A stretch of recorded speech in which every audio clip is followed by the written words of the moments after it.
Welcome everybody. Thank you very much for joining us. My name is Miriam Bradley. I'm a Senior Lecturer in the Humanitarian Conflict Response Institute here, and this is our first event of this academic year. And I think we're going to be off to a really great start. We have 4 fantastic speakers talking about refugees and UK housing policy. And I'm going to introduce all of them together, and then they're going to each speak for a few minutes and then have a little bit of a conversation between themselves and a little bit with me, and then we're going to open up to questions for the audience, so there'll be plenty of time for questions. Yeah, so let me do some introductions and then hand over to our 4 speakers. First of all, on my far left, we have Jessica Field. She's a research associate with HCRI and an independent researcher focusing on housing history and social justice. And her new book, you have a copy? I do. Always ready to Eviction charts housing insecurity from below, drawing on her family's fight against mass eviction in Leeds, and exploring how low-income communities navigate poor quality housing and cycles of displacement. And next up, we have Jonathan Darling, who's Professor of Human Geography at Durham University. Research focuses on the spatial politics of asylum, sanctuary, and solidarity movements, and the urban dynamics of migration. He's the author of a book called I don't think he's got a copy to wave at you. Amateur, what can I say? Systems of Suffering, Dispersal, and the Denial of Asylum. And he's currently finalising another book exploring the interplay between bordering, spectacle, and populism in Britain. And then next up, we have Dr. Santokh Gill, who is a Senior Lecturer in Housing Studies at the University of Huddersfield. He recently co-led an EU-funded research project examining refugee housing pathways across Yorkshire and Humber, offering insights into refugee experiences and housing provision over the past 30 years. And he's the author of a 2024 report on homelessness, refugees, and resettlement for the Centre for Homelessness Impact. And last but not least, Anna Lindley.Reader in Development Studies Department at SOAS in London. Her work focuses on global migration and displacement dynamics, politics and experiences. And in recent years, her work has addressed aspects of the UK immigration system, particularly focusing on immigration detention, asylum processes, and refugee homelessness and housing, working with legal organisations, housing networks, refugee organisations, and local governments. So without taking up any more time, I'm going to hand over to Jess to kick us off. Thank you. I know we have 5 to 6 minutes to speak, so I'm going to set my own timer to keep time. Thank you all for coming. It's really nice to see so many people here on a Tuesday afternoon. As Miriam introduced, I've been working with HCRI for many years now. I did my PhD here a long time ago, and I've worked on topics ranging from charity fundraising history to humanitarian refugee protection and assistance. But I'm here today to talk more about a personal topic that has consumed my life for the last few years, and that is of housing justice in the UK. And I want to draw some links from that topic to the discussion around refugee and asylum seeker housing. So a bit of a brief background, and it's a bit of a personal history. My parents were, and my brother were evicted in 2022, along with over 100 of their neighbours. They were a low-income private rent community in a private tenant estate in Leeds. And they were evicted following a 5-year campaign to try and prevent it. And I obviously worked to support that campaign with attending marches and protests, but also I did the only thing I really knew how, which was history research. I'm a historian by background. And I looked into the kind of working class community history of the estate, the built heritage of the estate, and tried to frame that as part of the wider argument as to why it shouldn't be demolished and everything was evicted and to prevent everyone from being evicted. And when we ultimately lost in 2022, I turned that research into a book, which is Eviction. And this tells a national story of working class housing exploitation. Now, eviction is centred on a mostly white, mostly British community. It's not about refugee and asylum seeker housing, which is the topic we're here to talk about today. And yet, coming to the housing story after more than a decade of working on humanitarian assistance and refugee protection globally, I can see that there are some clear patterns of systemic marginalisation and exploitation in the housing sector that stretch back more than a century, that relate to working class communities, refugee and asylum seeking communities as well.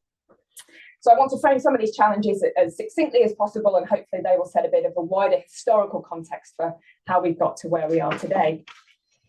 The first relevant pattern that I've identified in British housing history is around working class tenants. Now, working class tenants of private rents, of council housing, of emergency temporary accommodation have never really been treated as anything other than movable masses. In other words, interchangeable occupiers of someone else's property, someone else's investment, someone else's asset, not as individuals and families that make homes and living communities. As a result of this attitude, evictions, relocations and dispersal are viewed as necessary, inevitable, and even more patronisingly can be framed as for the tenant's own good. The second thread is about the accommodation itself. Public housing, whether that's permanent social housing or emergency temporary accommodation, when it is designed and designated for those who are low income, marginalised communities, it is often jerry-built. In other words, it's built with poor quality materials and to poor standards. It's managed into further decline by maintenance and neglect, and sometimes it is even rendered dangerous, knowingly dangerous by those who build it. The third pattern I've identified in my wide history of housing insecurity is about the landlord-tenant relationship and power. For nearly 2 centuries, the attitude of public and private landlords towards tenants has been paternalistic and oftentimes infantilizing. Social housing access has been shaped by long-standing attitudes around deservingness and expectations of gratitude for people to have a basic roof over their heads. As a result, accountability gaps have essentially been baked into the system. In addition to this, the contracting and outsourcing of housing management via letting agencies, via management organisations, via service contractors has meant that the distance has massively widened over recent decades between those who rent rooms, rent homes, live in temporary accommodation, and those who essentially own and run the buildings. This is obviously there's a financialised element to this as well, which I think we'll hopefully get the chance to talk about more in the discussion. Now, this impersonal distancing and paternalistic attitude have made it incredibly easy, instinctive even, for landlords to blame tenants for the appalling conditions that they are forced to live in. And this is a blame culture that is racialised as well as class-based. The power imbalance has also meant that tenants, whether permanent or temporary, whether British or foreign, have long feared reporting problems with their homes and issues with their landlords because reprisal is real. Revenge evictions are a consistent thread through British housing history. And of course, evictions don't just upend individual households, they destroy entire communities. They sever networks and mutual aid safety nets developed by communities time and time again. That reinforces isolation, marginalisation and powerlessness. Now, just to wrap up in the last minute, there's a lot of nostalgia in Britain around the mass council house building that followed World War II, and the election of a Labour government that essentially promised mixed communities for everyone, accessible public housing for all. They promised a welfare state that would support anyone in need, but regardless of income. And in our present moment around the housing crisis and around the temporary accommodation crisis, a lot of promises made by policy actors or the solutions called for by those who are at the coalface of the crisis are that there would be no crisis if we just simply built more social homes. But that is fundamentally not true. History has shown us that people living at the margins in Britain were still, during the supposed golden era of post-war council house building, subject to moralising judgments around their deservingness to have a social home, their deservingness to live in emergency shelter and temporary accommodation. They were still subject to cycles of displacement, unaffordable rent rises, insecure tenancies, poor quality housing, and paternalistic, racialised and class-based discrimination by both local authorities and private landlords. These patterns have fundamentally shaped how refugee communities and asylum seekers experience housing today, and it's a context I hope will set up some useful framing points for the discussion that follows. So thank you. Brilliant.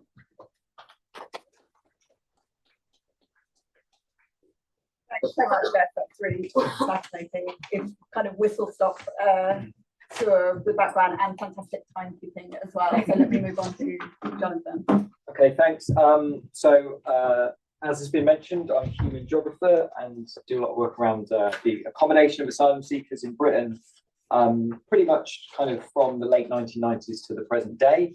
I'm going to, I suppose, pick up on some of what Jess has said and hopefully provide a kind of transition point, I suppose, from the discussions around the wider housing context into, I think, what my colleagues are going to pick up on in terms of some of the more specific points around asylum and refugee housing.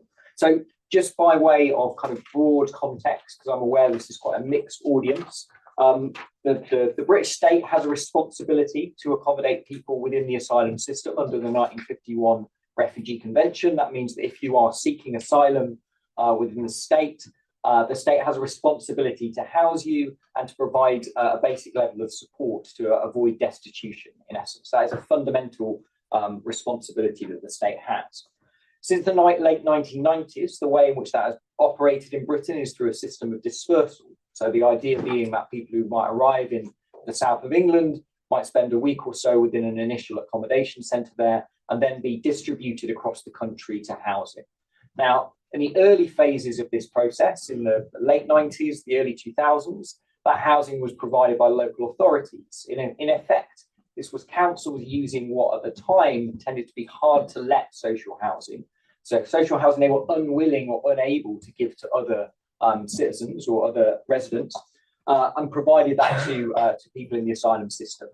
What that meant was that the geography of this process tended to focus upon parts of the north of England, parts of Scotland and Wales, in which you have larger municipal authorities, places like Glasgow, for example, that had available hard-to-let social housing. And they, from the local government perspective, they could kind of draw in funds from central government to provide this. Over time, fast forwarding to 2012, that process was then outsourced. Jess has already mentioned some of the outsourcing in various different parts of the housing sector. 2012, private contractors come in and take over this system. So it's no longer provided by councils, it's provided by security contractors. In this case, G4S, Serco, and a group called Ready Homes. Now, one of the kind of influential aspects around G4S and Serco is that they also run detention centres and deportation flights. So this is a kind of migration industry based around extracting value from vulnerable people, in essence, and taking over the one bit of this system that appears to be focused around support and, if we're being optimistic, a sense of care towards those who are in the asylum system at any moment in time. So one of the kind of, I suppose, facets of that period of time, this period from the late 90s through to 2012, when this was privatised, was that with this uneven geography, places like Glasgow, Birmingham, Newcastle, to some extent being focal points for the arrival of asylum seekers, you did start to see the growth of a kind of local economy of support, refugee support organisations, charities, groups who were supportive of asylum seekers and refugees, building experience about the needs of that group of people. One of the shifts that we see with privatisation after that is a change in geography, so that places like Newcastle are still receiving people in dispersal, but you're seeing actually a focus upon the private rental sector as being where people are placed. So a much more diffuse geography emerging. So what this means is it cuts local authorities out of the system, and it means money going to private contracting. If I think about some of the kind of effects of that more generally, and some of the connections to what Jess has already mentioned, I think there are four things that I want to very briefly mention in the 2 minutes I have left. So one is that we see a parallel set of concerns around housing conditions in asylum accommodation to the types of conditions that Jess has been talking about. And also a parallel set of concerns around the inability of having adequate complaints mechanisms, but also the unwillingness of people to complain when you are subject to state authority and not trusting that those complaints will be taken seriously. There's plenty of evidence of this in the asylum system. Secondly, there's that question of what Jess described as movable masses. So dispersal, this system of situating people across the country, is a no-choice system. Asylum seekers have no choice in where they are housed, and also this serves to disrupt people's sense of security and people's sense of social networks. There's no way in which you can kind of connect to the people around you if you're constantly being moved. Thirdly, I'm picking up again on Jess's point around the wider housing sector. This is a massive transfer of wealth from the state to private contracting. This is massive profiteering at the expense of vulnerable people through this. There are significant kind of amounts of money that have been transferred from the public purse into private hands through this process. And it also positions asylum seekers now as in competition for housing in the private rental sector, creating the types of tensions that we've seen fostered in recent years around populism and the growth of far-right influencing. And lastly, and perhaps most kind of concerningly in the present moment that we sit having this discussion and picking up again on Jess's points, we see the kind of wider stigmatization. Obviously, there is a stigmatization of people within the asylum system and refugee politics more broadly, but also we see an overlap with the stigma that is associated with some of the tenets that Jess is talking about and the kind of the moral language around deservingness that is associated with that. One of the few, I think, successes, if we want to talk about it in this way, of the last Conservative administration in this country was that they were very successful in normalizing the idea that asylum is illegal migration, that asylum is actually about illegality. There's nothing illegal about seeking asylum, and yet that has been normalized within our political and public discourse to the extent that now the BBC reproduce that regularly as their kind of editorial line. So this is part of that kind of wider context. So I will shut up now as I'm pretty much out of time. Thanks. Thanks. Great timekeeping so far. Yeah, So, I'm going to look over your okay. when we start. So I'm Santokh Gill. I'm based at the University of Huddersfield. My background is in social sciences, and I specialise in issues around migration, that kind of point of intersectionality, and race and ethnicity has been my focus for a number of years. What we're going to focus on is a 3-year project that we completed recently, which was funded by the European Asylum and Integration Fund. I don't need to get that right. I used to be a time where I used to have to get that right, but we did that in partnership with Migration Yorkshire, which deals with groups issues around integration around migrants and refugee communities in the Yorkshire and Humber area. It was a project we did in partnership with them that not just used us as academics as a part of the research team, but also community researchers that were involved, had an understanding of the communities that we're working with, and a real insight to the relationships and networks out there, which was a really important part of that. In total, we sort of talked to in that period of time, there was 2 phases, but I'll go back to that. We spoke to about 100 policy actors and practitioners that were either in working in the voluntary charity sector or working for local authorities, frontline staff, as well as leadership roles. So a whole range of different people involved in housing, involved in working with refugees that really informed our work. In addition to that, we also sort of, in terms of the insights we got, we also talked to around 80 refugees. Within that, there was a number that were from third country nationals.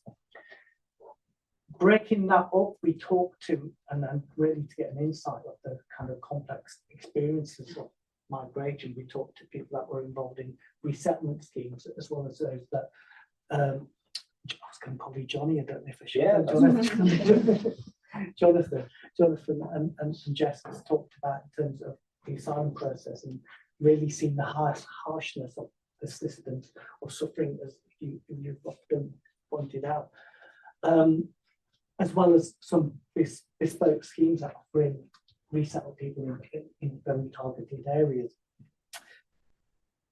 We took a long scan of time as well, so we worked and talked to people from about who arrived here as often young children, the Bosnian scheme, Kosovan scheme, as well as more recent Afghan and Ukrainian schemes as well. We kind of did this in two phases. The first bit was to really kind of identify what were the issues, what were the problems, what was really happening out there. And the second half developed on that, which was in the third year, where we kind of said, all right, these are the issues, what could be the solutions from there? What actions of good practices out there for work on and develop as well. Looking at the housing pathways, we got a real detailed picture of what happened from the time of arrival in the UK, from this kind of complex picture of migration routes in here to sort of seeking sanctuary, and what were the kind of experiences in terms of health, the contact they had with organisation services as well, changes in their life, reunions, as well as kind of movements facing homelessness in different contexts and different experiences, just to capture that picture as well. And what we did say in terms of what I sort of before sort of mentioned in terms of the outputs, what we did find in terms of our research was quite a complex and layered range of experiences over that period of time. One of those things was what Jonathan mentioned there, that particularly of those groups that came in the 90s and the 2000s, where there was availability of social housing. It was those kind of houses where people didn't really want to rent out, there were those, and so it was housing led, of course, the location, but social housing was more available, and particularly for those who came in those early periods of time, whether through resettlement schemes or through the asylum process, there was that availability there. We did start seeing, as you mentioned, a shift into the privatisation. We did see a shift, so there is that change in experiences. So there's a range of different complexities and issues that are impact, not just the time of arrival, but also in terms of individual circumstances as well, diversity, in terms of being part of family, gender, ethnicity. These are all aspects of different played a role in terms of finding secure housing in one way or another. Within that, traditionally, those from just to kind of finish up, those from resettlement schemes did have more secure pathways. Up until more recently, where people came from sort of, let's say, the Afghan resettlement scheme, where they did find themselves in more in hotels for quite large periods of time. But what we did see was quite a few movements in terms of those pathways for those that did provide previous asylum pathways as well, and they're often experiencing a lot more hardship, navigating their systems a lot more difficultly, and really sort of facing the long periods of homelessness of kind of surface within that whole process. So quite a complex picture emerged from that, and we've been trying to sort of put that, what we found out there in different ways, so as well as kind of working on academic papers, and we've also got a book which I'll probably pull out in a minute. But also we've sort of been involved with changing the narrative, which is a really important element right now because of the increasing hostilities. And I didn't see many flags right coming here, but you normally do. But this context, social context we're in, we did try to change the narrative. So we've also been involved in comics as well as documentaries. Nearly said cartoons, but that's a plan for something else. But thank you for that. That's brilliant. Thank you so much.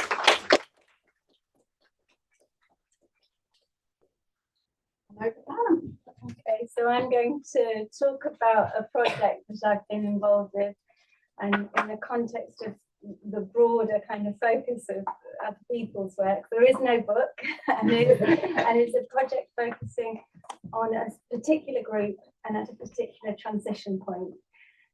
So specifically looking at people who've come through the asylum route, claimed asylum, got refugee status, and have to leave their asylum accommodation.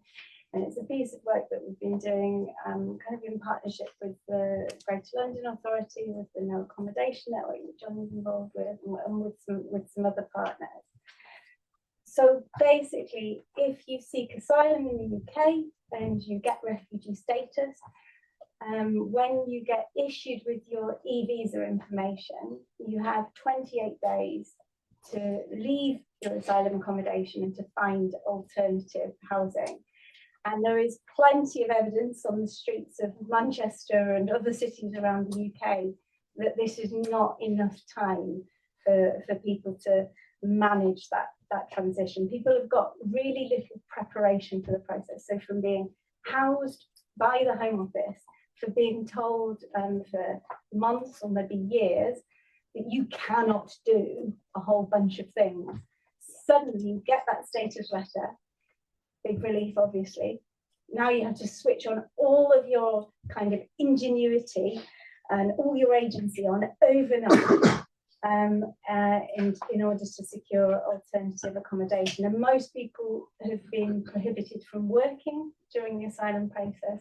Many people have had almost no access to language or job training during that process. It takes at least 5 weeks for universal credit claims to be processed, which often leads to a destitution gap.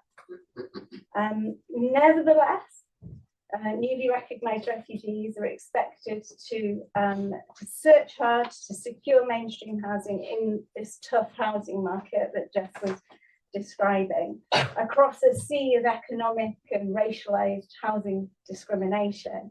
We find that even people with advanced English and advanced digital literacy skills struggle to find private rented housing in time for eviction. So there's been a rapid rise in refugee homelessness across the UK. We're focusing on London. In the first half of this year in London, asylum seekers accounted for 0.18% of the population, but newly recognised refugees accounted for about 8% of homelessness duties. And the proportion of London rough sleepers who'd previously been in Home Office accommodation reached a record high. Becoming homeless really sort of sabotages people's ability to start that process of building a life in the UK. And ironically, it comes just at the point when people's lives in many other ways are sort of on the up. So in the context of these wider sort of homelessness pressures that Jess started off describing, local boroughs are often kind of firefighting to provide statutory support, and they've got very limited opportunity for kind of cross-locational learning. Basically, if someone applies to the local authority of the place where they've been placed in asylum accommodation, they apply to the local authority for homelessness support. People who are deemed priority needs, so people with kids or with severe and well-evidenced vulnerabilities, will be offered a pathway to private rented housing by the local authority. Typically, in London, that would be outside London. But many newly recognised refugees are single adults. They're not viewed as priority need.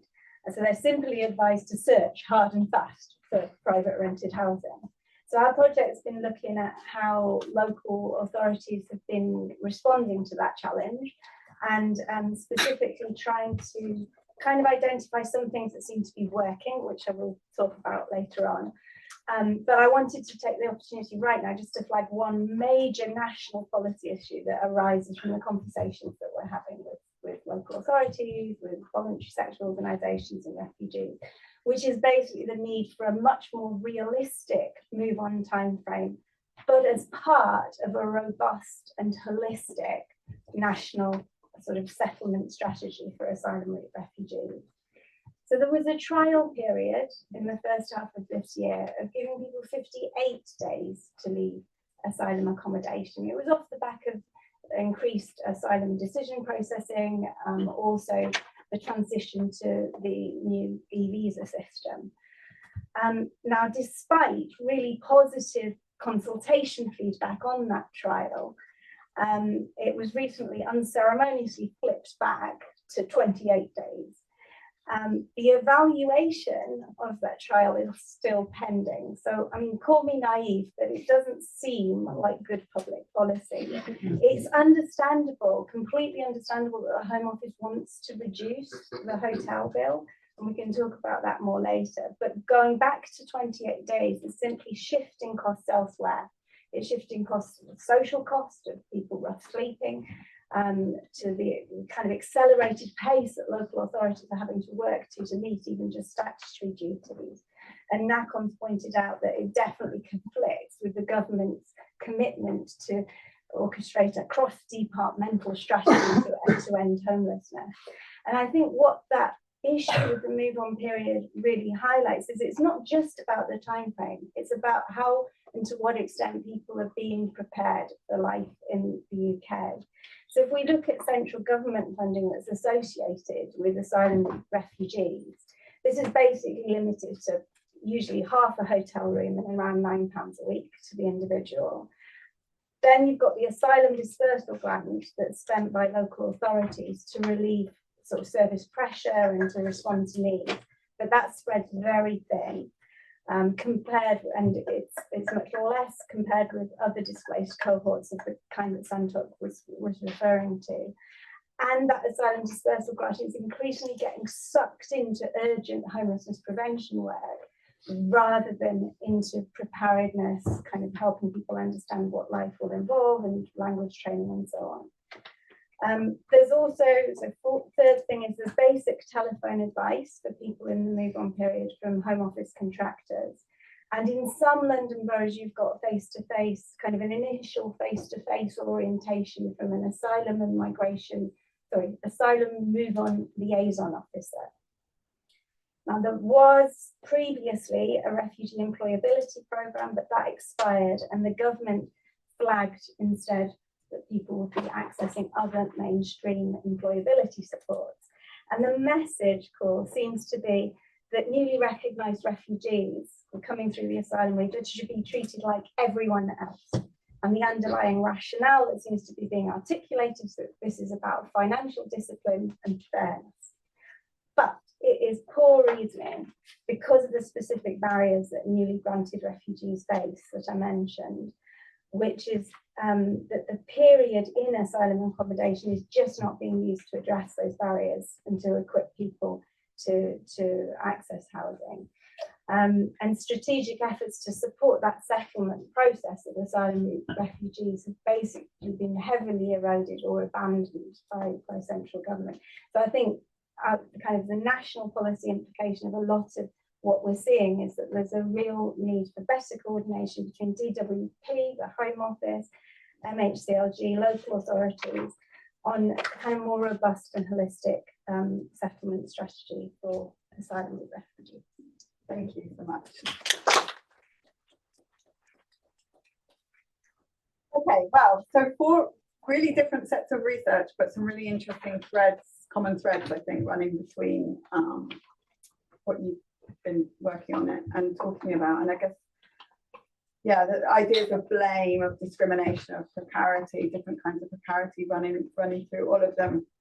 The first kind of thing I wanted to pick up on is thinking in terms of a housing crisis and what's sort of with the more historical, actually, I mean, apart from Anna's presentation, all of you are going back at least to the 90s, and then it just goes back much further, kind of tells us that the so-called housing crisis isn't really specific to the current moment, right? This is something that stretches back much further.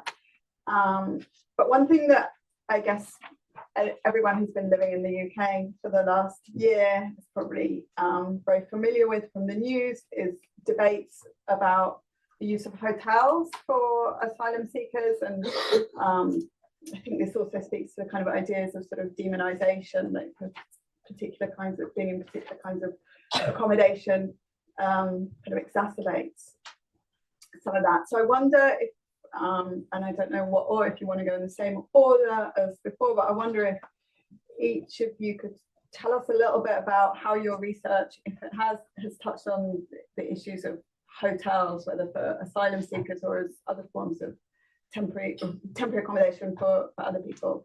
I don't know, should we just go in the same order? Yeah, I'm happy to dive in.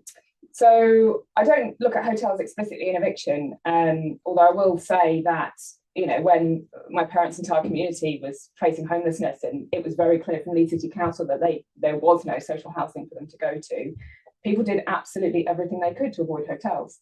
That was always seen as the, you know, the accommodation of last resort, including moving into, you know, accommodation with family and friends, which meant de facto overcrowding, sofa surfing, sleeping on floors and spare rooms with children in schools, because the you know, it's known how poor quality hotels can be. So I don't look at it in eviction, but a research project that I'm currently working on is with Just Life, which is a Manchester and Brighton-based temporary accommodation charity, an advocacy and support organisation. And with them, I'm looking at historicising temporary accommodation, so looking at evolutions in policy and law for temporary accommodation and different types as it's evolved over the last nearly 2 centuries. It's quite a bold project. But one of the things that is clear is that since at least the new Poor Law in 1834, there's been some sort of statutory duty to provide shelter for the destitute. Now, it's come in many problematic forms and often tied with lots of moral judgment. In 1948, after World War II, it was turned into more of a positive duty for local authorities to provide with the National Assistance Act. But an enduring problem over the last couple of centuries is that demand has always outstripped supply. And so local authorities, who are typically charged with providing that accommodation or meeting that duty, have then expanded potentially, you know, purpose-built or purpose-acquired and adapted accommodation like hostels into other forms of accommodation. So that could be private lodgings, that could be bed and breakfasts and hotels that are privately owned and run. So that is them. You know, people have been staying in temporary accommodation as bed and breakfast, guest houses and hotels for many decades. I will say, actually picking up on something that Johnny said in his presentation at the beginning, it's not just a factor of not enough supply. There's also a kind of deliberate dissuasion element going on there, because there has been historically a very long fear that homeless people will queue jump the social housing list, and that they will get council houses and social houses before people who've waited diligently on the list for the same accommodation. So characteristics of these dwellings, temporary dwellings, you know, are very familiar. They're exactly the same as they are today. A complete, absolute lack of privacy, often shared bedrooms, limited access to facilities like cooking facilities, so people not being able to cook their own food for their family. And obviously this has kind of, you know, cultural and faith religious implications, as well as basic nutrition and healthy eating. And many of these types of temporary accommodation are characterised by repressive rules. So you can't have any visitors. No one can visit you, and you know, you can't have friends around in your room. In some instances, you have to be out by a certain time in the morning. There's a curfew at night. You're not allowed a key to the area. There's no lockbox to put your things in. So they're extremely, extremely oppressive living environments. Now, in terms of the law, refugees and asylum seekers until the 90s fell under the same system as British citizens. So they were under the National Assistance Act of 1948. If they found themselves destitute, if they found themselves homeless, unexpectedly homeless due to unforeseen circumstances, they could present themselves to the local authority and ask for temporary accommodation in the same way that a British citizen could. But broadly speaking, the numbers of refugees and asylum seekers, it's extremely hard to track because it's a very poorly documented area of history anyway, but their numbers are comparatively low for the number who might have needed that type of assistance. And that is because people of colour, British citizens, refugees, asylum seekers, British communities of colour would avoid temporary accommodation where they could, for unsurprising reasons of institutionalised racism and discrimination. So there are studies that, you know, from the 60s and 70s that highlight how homeless people of colour, whether they're migrants, refugees or asylum seekers, present themselves request accommodation if they found themselves homeless. There would be like deliberate strategies of mucking around people who were felt not to deserve that type of accommodation. Come back tomorrow, fill in this form. You need to wait till you've been divorced a certain amount of time. I don't believe that you're truly separated from your husband, etc., etc. Some were refused outright help, and consistently homeless people of colour were placed in the worst form of accommodation. So in the furthest areas, in the hard to let places, social homes, in patched houses that were essentially done up slum houses scheduled for demolition but haven't been demolished yet. So homeless communities, people of colour, migrants, refugee and asylum seeking communities would rinse every single option they could before presenting themselves to official temporary accommodation. And this included things like specialist hostels. There were, a few kind of black youth homeless hostels, for example, or specialised in particular refugee groups. There would be private lodgings, which were run by unscrupulous landlords, packed to the rafters and overcrowded with people in poor conditions. There'd be involved sofa surfing, sleeping on public transport at night, or rough sleeping, rather than going to temporary accommodation and face some of that discrimination. So all of that's to say that positive statutory duties have existed in the past, but it's not enough for them to exist. And I think, speaking to Santokh's presentation and work, there also needs to be an attitudinal shift around emergency accommodation for people, a change in the narrative, as you talked about, and that needs to come part and parcel with any kind of changes in law and policy. Thank you. Yeah, just to, I suppose, pick up a little bit on Jessica's point a moment ago, I think it's fair to say that if you look at narratives of people in the asylum system who are living in hotels and have been living in hotels predominantly since kind of 2019, which is where we start to see a significant uptick in the use of hotels, the vast majority of those people say they don't wish to be in a hotel. No one really wants to be in hotels, counter to what is often described as a kind of sort of more public and press narrative on this question. Why are people in hotels? A combination of factors, partly the inability of those private contractors that I mentioned previously to basically find and procure enough housing in the private rental sector to accommodate the number of people in the asylum system, and partly a slowdown in decision making from the Home Office that Anna mentioned as well, which has effectively meant that you've seen a kind of blockage through that system. In essence. And I think there's a couple of things to say on hotels that is significant, I think. One is that the use of hotels in the asylum system has always been with us. So hotels have always been used as small-scale contingency emergency accommodation, dating right back to the kind of the shift in policy that I described in the late 1990s. So we've always seen hotels being used to sort of stopgap measures, predominantly where people are temporarily accommodated for a couple of weeks before then being moved on to dispersal accommodation and sent across the country. What significantly shifted through the pandemic and immediately afterwards was that people were both staying in hotels for much longer periods of time, so people were unable to move on to other types of accommodation.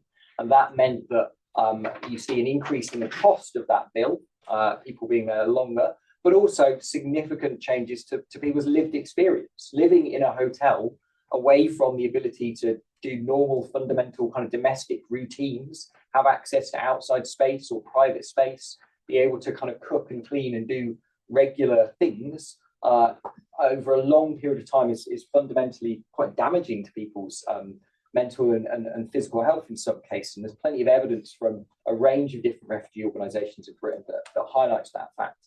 And the second factor is that alongside people staying longer, you have more hotels being used just because you have this kind of question of capacity coming in. And that's where we see what has become in the kind of press coverage and in particular kind of under the last Conservative government, a sort of crisis language applied to the use of hotels. Robert Jenrick for many years spoke about Hotel Britain and the need to end Hotel Britain.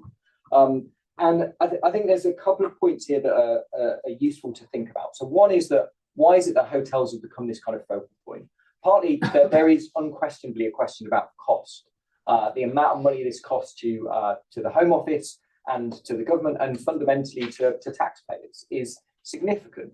The alternatives that the previous government and the current government are looking at have been proven to be no cheaper. So accommodating people in RAF bases, in shipping containers, on a disused prison barge turned out to be more expensive than continuing to accommodate people in hotels.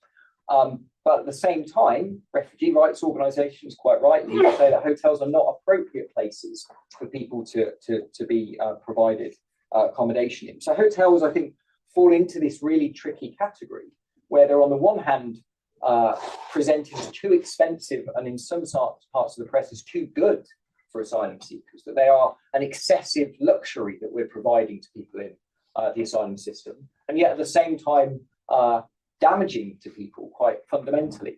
So they're kind of caught in this differential space. And I think it's important to consider that a hotel isn't just another type of emergency accommodation. It is that, but there's a cultural politics to the hotel as a hotel that matters.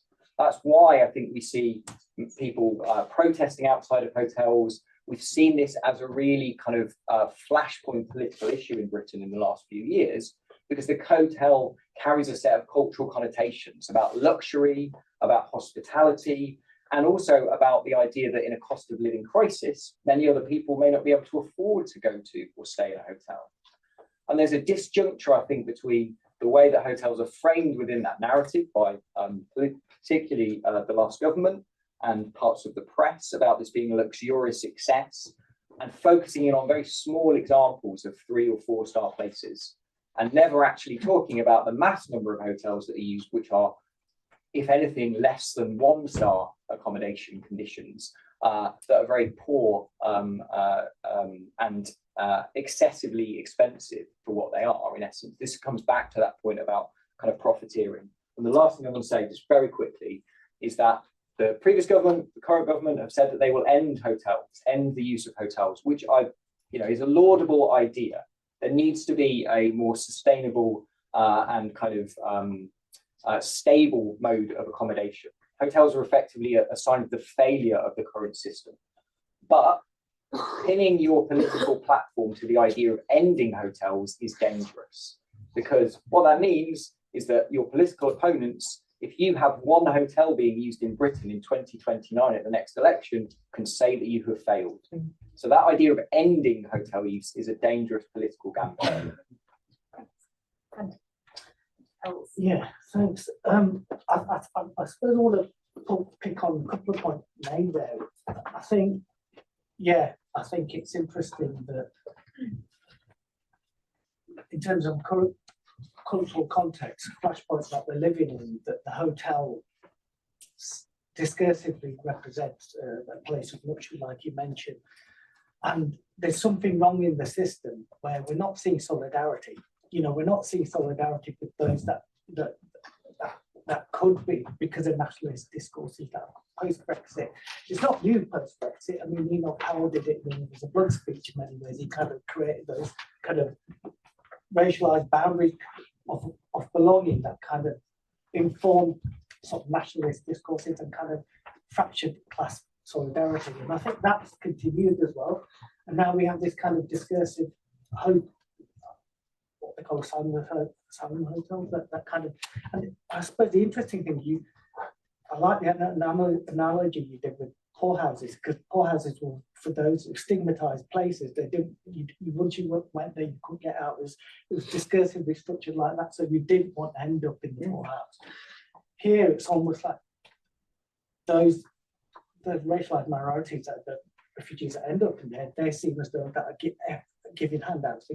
So the shifts in narratives that have nots are still there, but they're just shifting in kind of connections in different ways. And yes, that when we spoke to people, they were unsuitable for families that live there. They were, you could be partly as the Afghan resettlement scheme, ended up just after COVID in this hotel, stuck there for a number of months with young children, parents all in one room, having to eat this food, no means of cooking, and organisations were having to go in to provide what they call grills to kind of heat the food so they could do their own. So they had some agency which they restricted. So it kind of, those organisations, just like the poor houses, again, restrict agency, but restrict identity, and that's still at play there as well.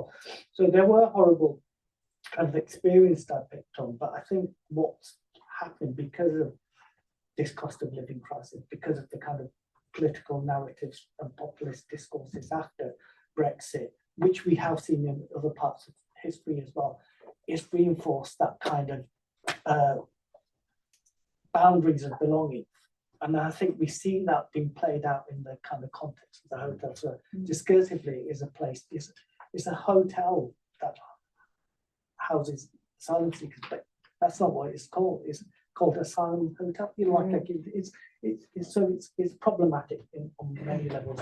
But like we've mentioned, they have been used before, and odd places like reception centres have been used in other kind of resettlement schemes in the past. Initially, they're not always been seen as negative, you know, particularly in the Bosnian and Kosovan sort of experience. They have sort of people working for, you know, refugee council that were there, and caseworkers were involved there. So they were seen as useful, but I think it was a long period of time spent that's made it very difficult for many of those kind of traumatized families and experiences there. So yeah, but I do think one of the kind of things and the message is that systems aren't right because that sense of solidarity is really shifted, and I think that's what really needs to be refed. And we try to do that in one of our outputs, the comics, where we try to talk about different interactions, everyday interactions, where it was just neighbours helping somebody else to say, oh, it's green bin day today, you know, just those kind of everyday interactions that matter, and that kind of help create a kind of collective, a different form of community, new forms of community. But these are being kind of eroded with the kind of discourses out there. Increasingly, on the hotel is a kind of symbol of that. Yeah, yeah, yeah. Thank you so much. Oh, there's not a load I can add. I guess maybe to play devil's advocate a bit, in the best of worlds, any sort of gathering of people in a mass accommodation site can be an opportunity for engagement and support during a very specific period. And to some extent, we saw elements of that during the everyone in policy in the pandemic, whereby gathering people under the same roof was some possibilities that were opened up for engagement of support organisations with vulnerable people. But of course, just as with refugee camps and other kind of mass accommodation arrangements around the world, the problem is the kind of design and the protracted use of those kinds of sites, and all of the conditions that other people have described very well, and just the lack of investment in engagement and support of people who are housed in hotels. I think it's probably quite important to say that the geography of hotel use is quite uneven. So it's around, I think around a third of the asylum seekers in the UK are accommodated in hotels, and more like in London it's more like 60%. And that the UK seems to be doing this, the hotel solution, much more than other European countries, as somebody mentioned. It's obviously costly. I was looking at Migration Observer. She was saying that it costs double today what it cost to house somebody in a hotel during the pandemic, when they were looking for people in beds. And it costs more than £4 currently to house someone in a hotel rather than in dispersal accommodation. So obviously the direction of reform has been about sort of exploring alternative mass accommodation sites with all of the problems and issues that brings.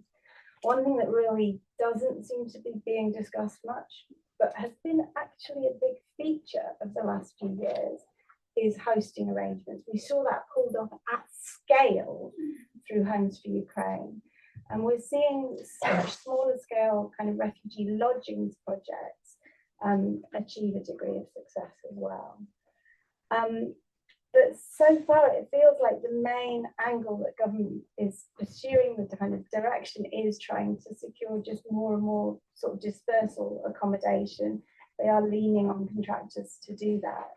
But I think that's made very difficult by the process that Johnny described as the kind of centralisation and privatisation of the asylum accommodation system, which is effectively sort of decoupled national and local levels here.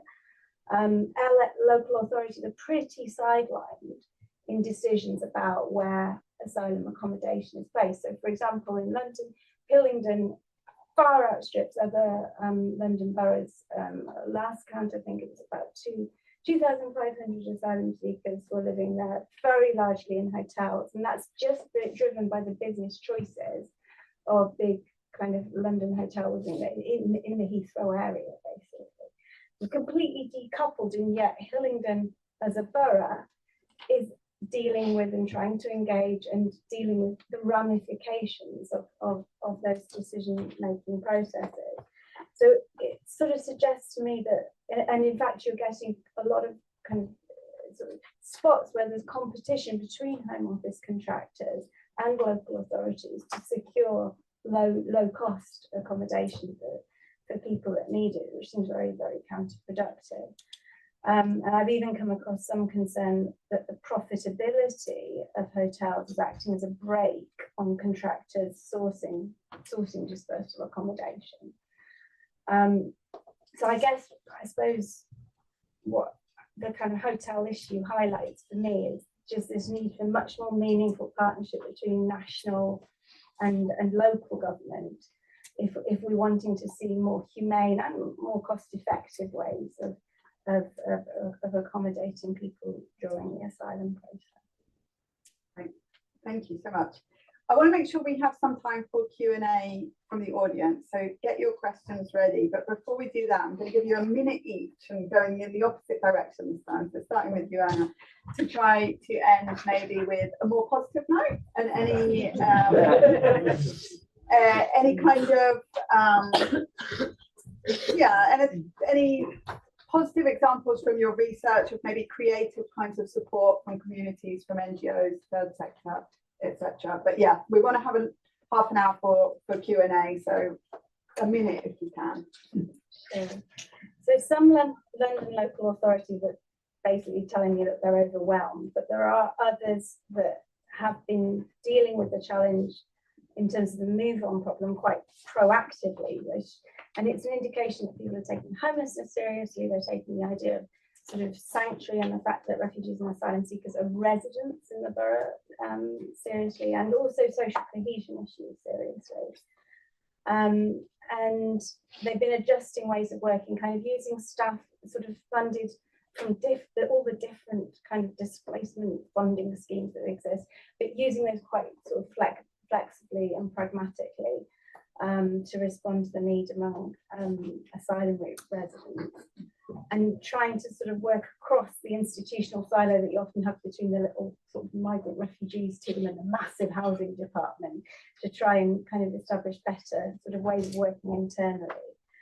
And also there's some interesting things happening in terms of navigational support. So we talked about that, like really confusing information and advice scapes that people have to navigate us in that sort of critical month.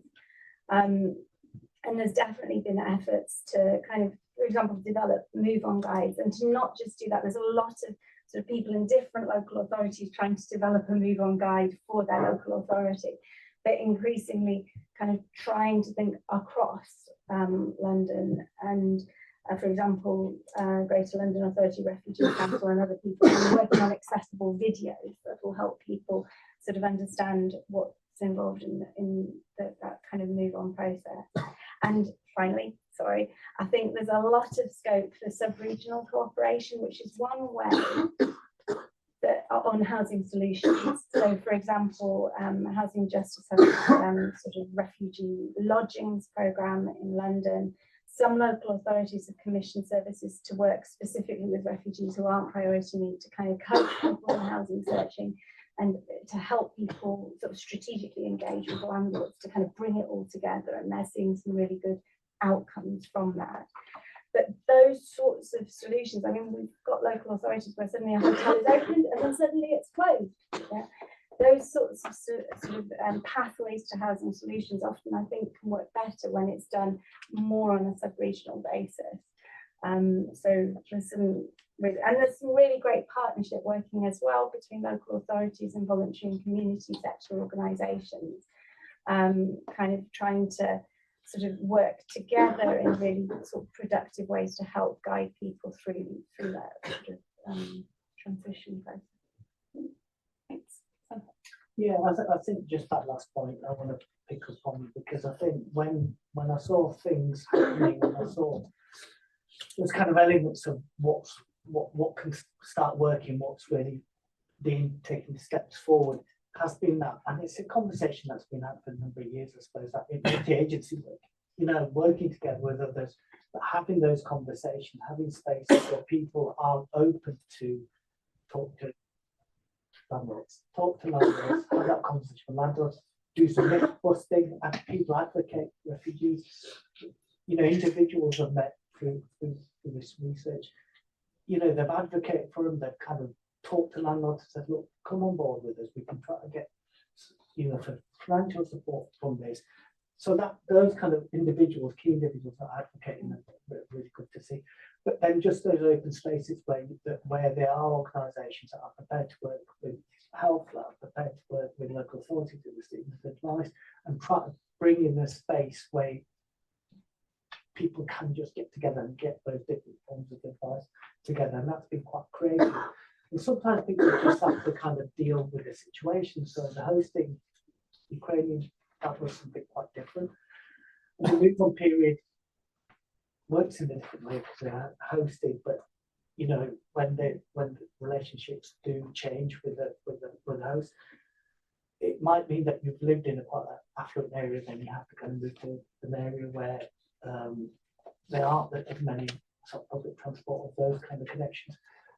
But what innovate just initiatives like, you know, getting hosts to kind of come together and talk about their experiences, they've become quite useful. You know, just to kind of talk about where they can get support, where they can get more guidance, and those kind of things. As well as, I think what really is really important is the role of the third sector out there, who kind of, you know, because of the kind of entrenchment support, you know, they've had to really push, really work hard, but they have a real commitment to kind of making a difference, and that's really been impressive. And I've heard so many stories of individuals in these organisations that help, whether it's providing just helping get somebody write a form so they can get a bus pass to get to college, you know, just all those little things really matter, or even just sort of advice, you know, things. So, yeah. So I think there are a lot of little best practice, but yeah, you're right, something national and local needs to be working together. We need that in place. Thanks.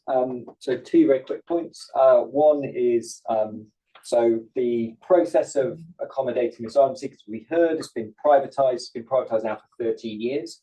And part of the impetus to do some of the work that I've done in that time is to basically keep on the agenda the fact that this is not an inevitability, that there was a period before privatisation and there may well be a period after it. The 2 points I want to make is quickly, one, within that 13 years, it does feel like this is inevitable, that this will always be done by G4S or Serco and those kind of things.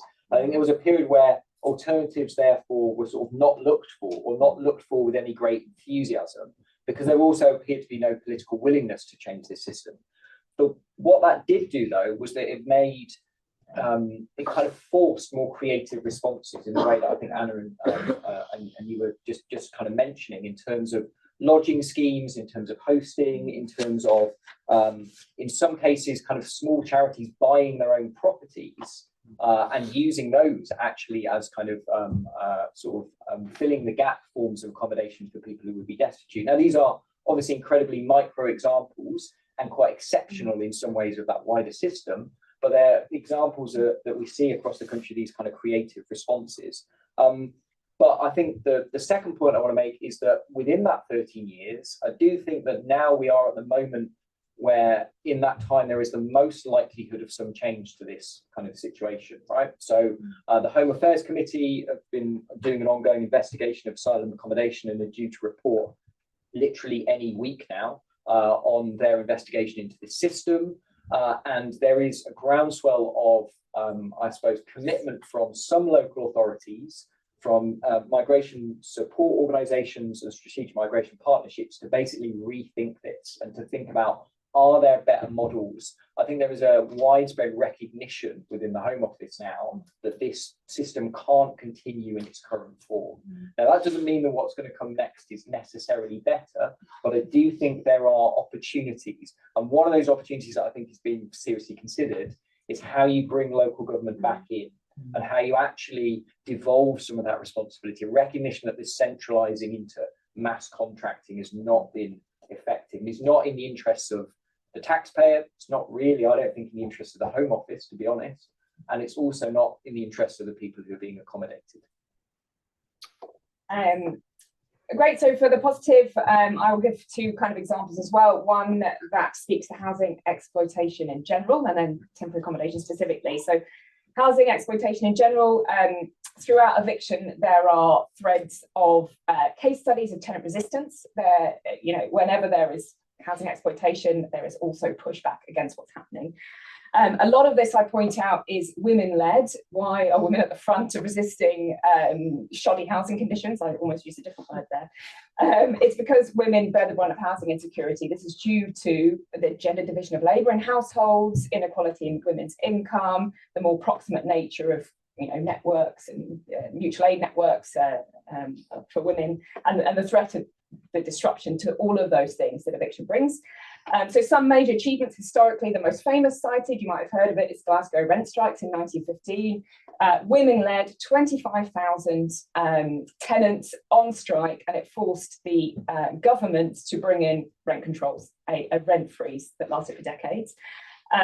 Zooming up to the present and championing my mum and her neighbours, although everyone was evicted from the estate that the corporate landlord was going to develop into owner-occupier private housing, the pressure that we managed to sustain over 5 years meant that a housing association bought it, and now the entire estate is social housing. Comes with some of its own problems, yet it was a small win that I think counts. So join a tenant union if you're in private rent accommodation, join a tenant association if you're a social housing renter, but also whatever tenure you currently live in. And then it's really important, linking to what Santokh was saying, you know, about the third sector and the amount of work that goes on outside of kind of government work, is so many of these kind of like small wins or the campaigns for change are hyper-localized. So whenever you see them cross your radar, amplify through social media or getting involved. The one temporary accommodation project I wanted to spotlight that I heard about in the last couple of months, actually, that have managed successes in their area, is the Magpie project in Newham in London. This project is staffed and shaped by people with lived temporary accommodation experience, many with refugee backgrounds, and they support mums, mothers, and under fives. And they provide things like safe play spaces for children that you know rarely is the thought of policymakers in temporary accommodation. And one of their really powerful campaigns recently is that no child should be housed without a kitchen. So no families in accommodation where there are no facilities to cook. And they have had some successes with Newham Local Authority and have produced some hotel placements for families with children. And I think in this kind of environment that we're talking about, successes will always be hyper-localised because local authorities are often the main kind of power brokers there. And that can make it difficult for kind of, you know, at a national level for people in other areas to hear about and learn from successes. So you know, the Amplify kind of call to arms stands again. The more that we can share these kind of things, the more that others learn the tactics that work, essentially. That was more upbeat than I expected. We have about 20 minutes left. And so I want to turn over to all of you and also to our online audience. I think the online audience, if you have questions, type them in the chat. Is that right? And I think we'll take a round of questions because I think we're going to have more questions than we have time. So does anybody want to kick that off? No? Okay, maybe we don't need time for Q&A. Any online so far? Yes, we have a question about the support that your research could offer to people campaigning against displacement locally. Okay, so if we, yeah, take another. Yeah, thanks. It's really interesting set of points you're making. I just wonder if you could say something about detention, because to some extent the public discourse about asylum hotels and things has been sort of, well, they should be, it's sort of, let's shift them away into a place where they can be almost incarcerated. And of course, asylum seekers at some point have been detained, and there's been a lot of talk about if they come by regular means, they should be detained. So hotels to some extent almost seem like a form of detention. I don't know how much freedom people have. I think they can come and go, they are supposed to be able to come and go very freely, as long as there's not people outside abusing them so much when they do leave. But there's a relationship, I think, there, which is interesting, important to understand, both in terms of the policy and also, I suppose, in terms of the narratives around. Okay, so just to slightly expand on the question that came in online, this is from a group of people forced to sleep in tents in Manchester city centre, asking for ways that your research can inform their campaigning. And then we'll take one more question. Yeah, lady in blue, and then. By the way, thanks. That was really great. I guess I wanted to pick up on the points made about solidarity and about people often being divided. And in terms of solutions, like I feel there's so much animosity, and asylum seekers or people who are refugees are constantly seen as people who are taking resources away from people. So in terms of next steps and solutions, like if it was about local authorities having a greater role in supporting them, how do we stop that from creating angst in the community? They are taking away our private house, rental housing, they're taking away our social housing. Do we have good examples of that? Because I feel like we can't get those better solutions until we actually shift public discourse. Yeah. Pat, do you want to ask a question as well, and then we'll give our speakers a question around to what extent have any of the issues that you've been raised also fed into the discussions around the Renters Reform Bill? And there's been a lot of focus there on trying to improve the rights of renters generally. And I wasn't sure whether any of this impacts on these issues or whether it's been intentionally kind of kept separate. And then the second question that I had slightly was, exploiting my is how much of the issues that you are trying to tackle in terms of the problems within this system baked into it as an intentional strategy to try and make this as hostile as possible to discourage people from coming? And how difficult does that make your work in trying to challenge us? That it's not only about evidence-based policy to right problems in the system, it's the fact that there are political motivations for keeping those problems within the system. And do you have any kind of reflections on how to challenge that aspect of this? So what I suggest we do is go back to starting from Jess again this time, and just each of you can pick whichever questions you feel you want to respond to. You don't have to respond to everything. Which is a shame because there were so many questions. Thank you for those. So I don't have much of a comment other than a historical example on the detention question. And what came to mind when you asked about the, like how much hotels seem like detention centres in themselves, it reminded me of a survey I saw from the 1980s, which was asking people who had experience of rough sleeping and hostels what they thought of hostels, and a lot of the comments were prison is better than the hostels, the Polish war camp I was in was better than the hostel, and I would rather rough sleep than the hostel. So in terms of those kind of like being very similar environments, but sometimes hostels being perceived as even kind of like harsher living in an everyday sense was there historically as well. So just wanted to address that one. And then the other one I think I can directly address is the right to rent, the Renters' Rights Bill that should be passed imminently. We keep waiting for that, and that's been said for a long time.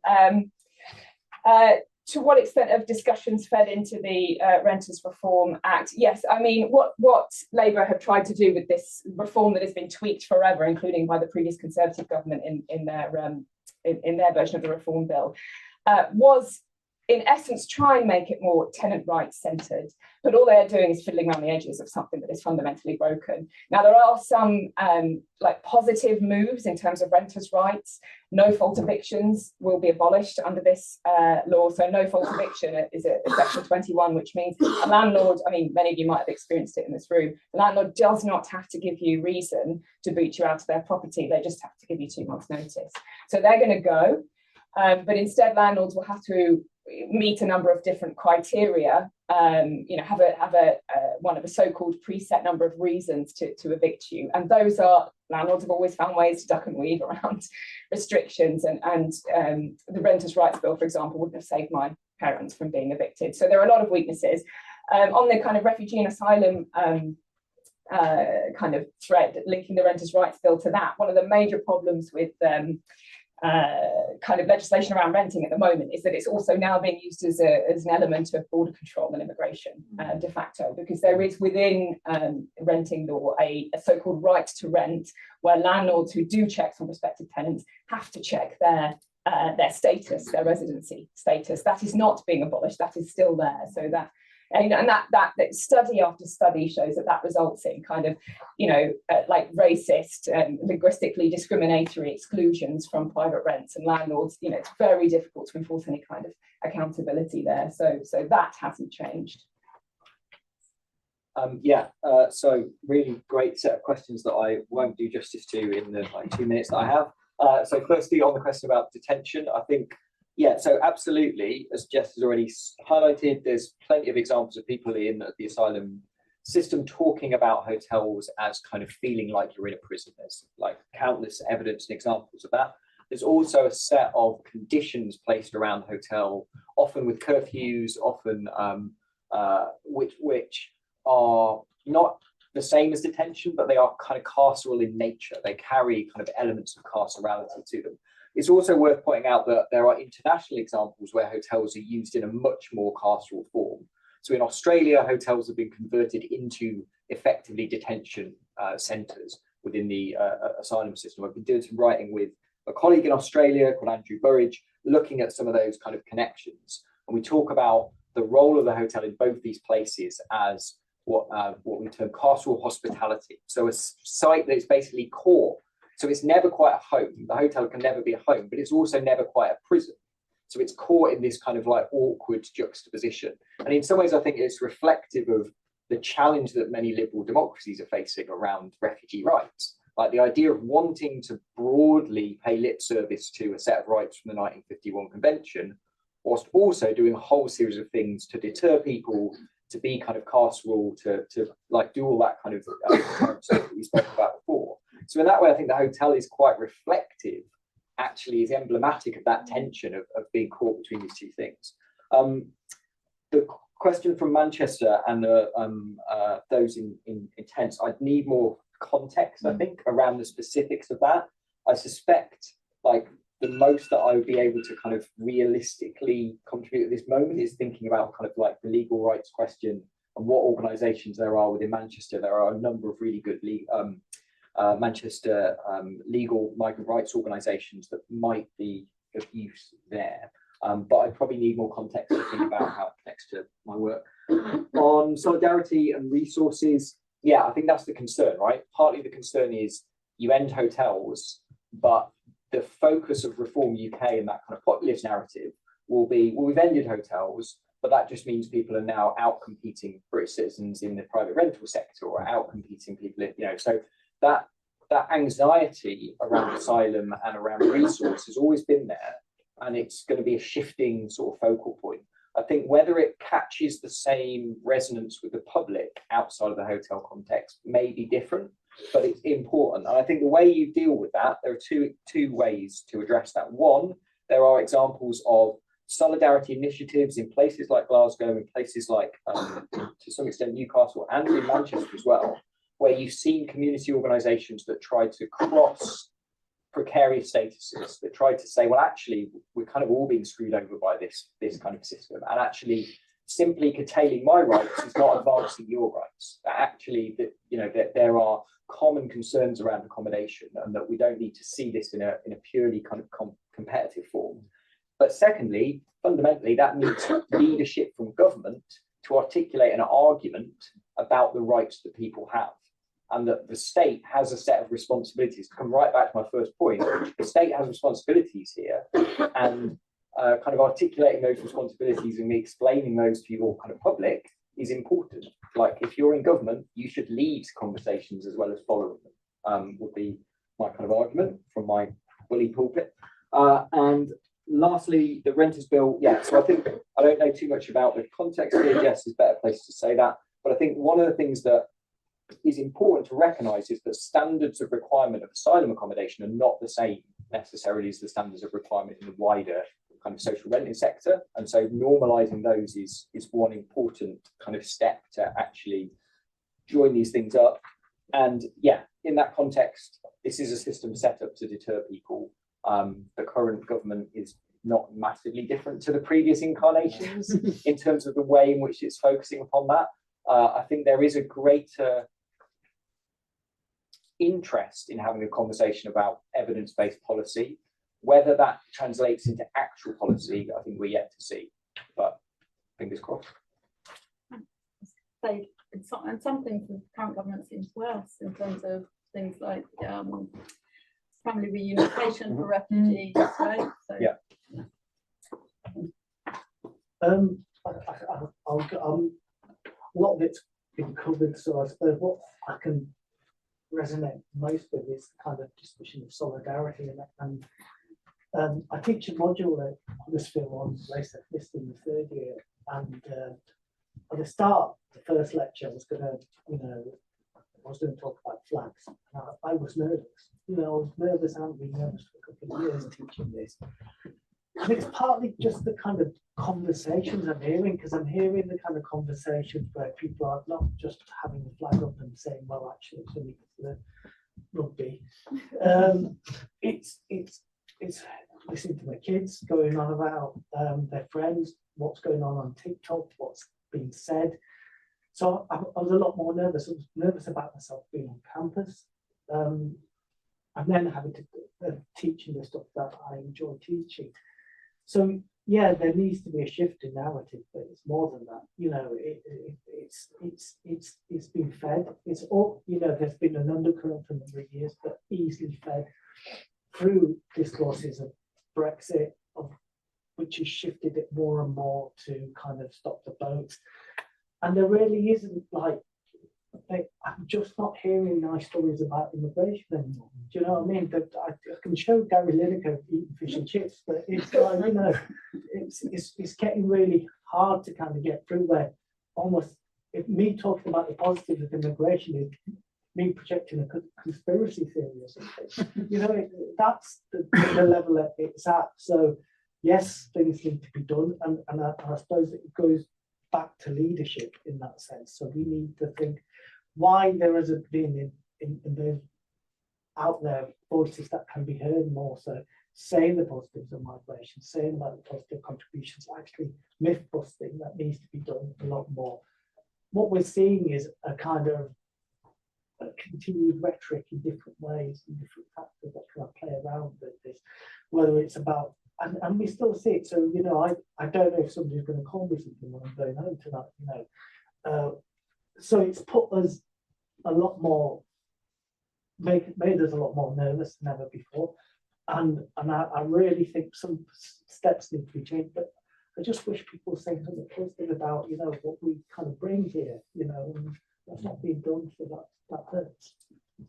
Thank you.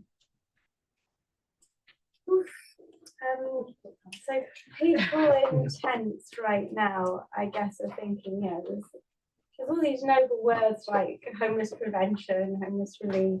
A lot of people in tents right now are thinking, where's the prevention, where's the relief? Like there seems to be very little help here.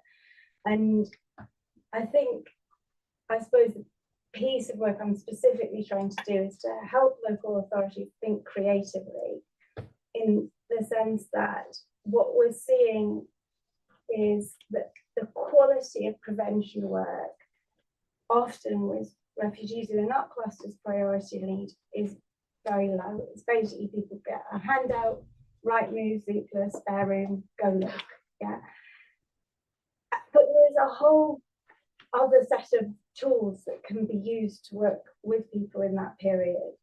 And for example, to the point where you've got some local authorities that have managed to make one offer of accommodation to everyone who's not deemed priority need. So that's a massive contrast between those two sort of approaches. So I suppose, and local authorities are often quite curious about how do they manage to do that. And I guess there's a risk of just ending up with a postcode lottery where you've got some local authorities with better finance, there's more strategic leadership going on, or more of a focus, you've got things going on. So I suppose people were talking about the problem of information and of the localization of these issues.